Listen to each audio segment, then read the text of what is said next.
What I'm about to tell you I didn't understand fully until the very end. It started in a courtroom hallway with people I trusted standing on the wrong side of a table. I need you to hear all of it, not just the part that hurts. The day my parents stood beside my sister in family court, trying to use Brooke's baby as the reason to keep me financially tied to family obligations, I already knew something didn't add up. Their lawyer argued that because my name was still connected to several family accounts and obligations, I should continue contributing toward expenses related to Brooke's child until everything was resolved. He wasn't questioning paternity, he was arguing responsibility. I am Olivia, a 28-year-old payroll auditor from Tampa, and this is my story. My younger sister, Brooke, sat holding my husband's hand like it was the most natural thing in the world. The court will side with us, Brooke said. She's got nothing but jealousy. I looked at my mother, Linda, expecting her to defend me. She just folded her hands and looked away. I smiled because smiling was easier than screaming in front of strangers. I don't need to prove my innocence, I said. I just need to prove they're guilty too. Nobody in that hallway understood what I meant yet. My father, Frank, didn't speak much, but he didn't need to. He stood next to Linda like a wall, arms crossed, eyes on the floor tiles. 3 months earlier, Mom had sat across from me at her kitchen table and said the thing that still replays in my head. We just think it's time you did one selfless thing for this family, Olivia, she said, stirring her coffee like it was nothing at all. You've always been the strong one, that's why we need this from you. I asked her what exactly she needed. She slid an envelope toward me instead of answering. Just a little something to help while we sort the rest out, she said. I left the envelope untouched.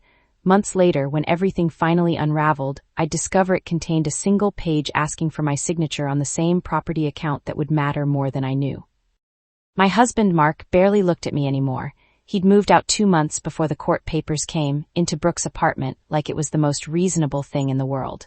At dinner, Dad cleared his throat and said the family lawyer thought I should settle quietly, for everyone's sake. I asked why I needed to settle anything for a child that wasn't mine. Because your name's still on things, he said, not looking up from his plate.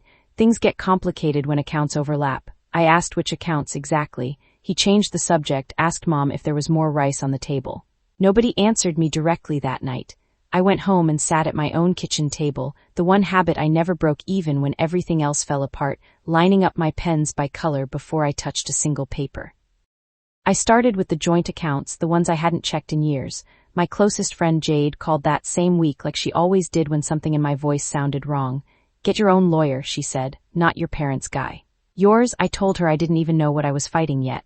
Then find out, she said, so I pulled old statements, old folders, anything with my name attached to my parents' finances. My hands went cold scrolling through a property account I barely remembered signing. There was a line near the bottom, dated 2019, with conditions I didn't fully understand back then and barely remembered now. I called the bank to ask a simple question. The woman on the phone paused longer than she should have. You'll want a lawyer to look at that clause, she said. It's unusual.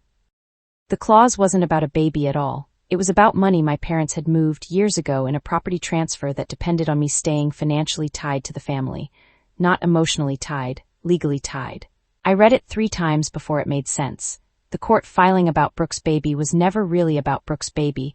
It was a reason, dressed up in family language, to keep my name exactly where they needed it a little longer. I sat with that for a long time, lukewarm coffee in my hand because I'd forgotten it on the counter again, same as every morning of my life.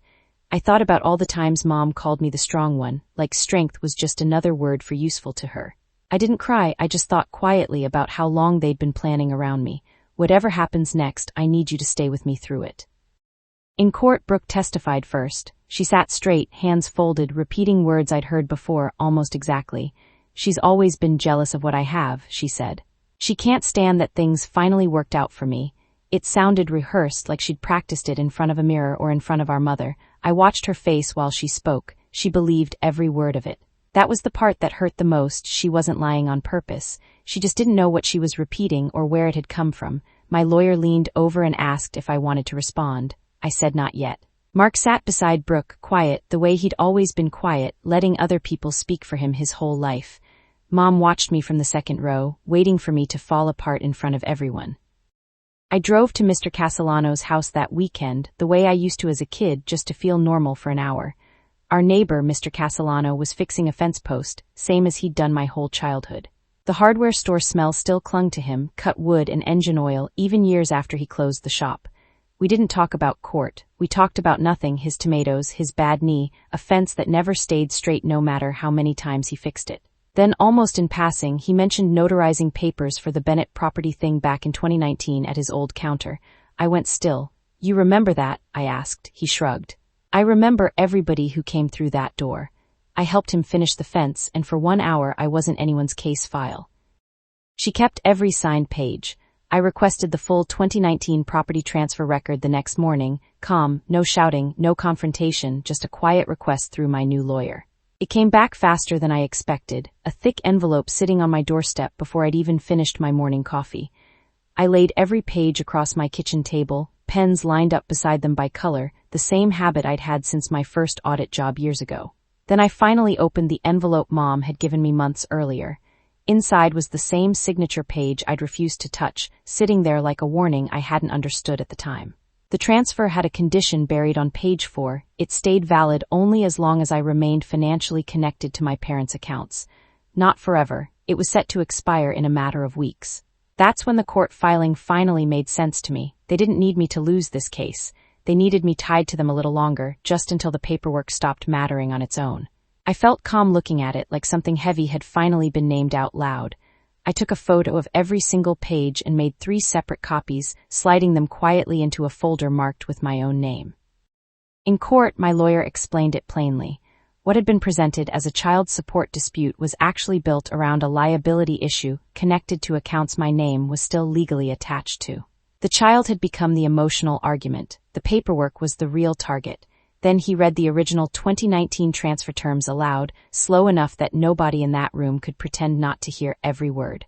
The condition required my continued financial tie to the family accounts, and it was set to expire within the month no matter what. The judge asked Dad directly if that was accurate. He didn't answer right away, his jaw tightening instead of his mouth opening.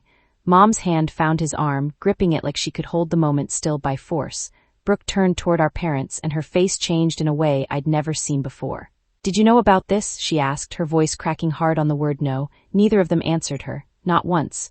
Brooke sat back down slowly, staring at her own hands like she didn't recognize them anymore. The case was dismissed within 2 weeks once the judge saw clearly what it actually was underneath all the language. Quietly, the way most true things end, without a final scene or a slammed door behind anyone. My parents didn't apologize, not really, not in words that meant anything close to sorry.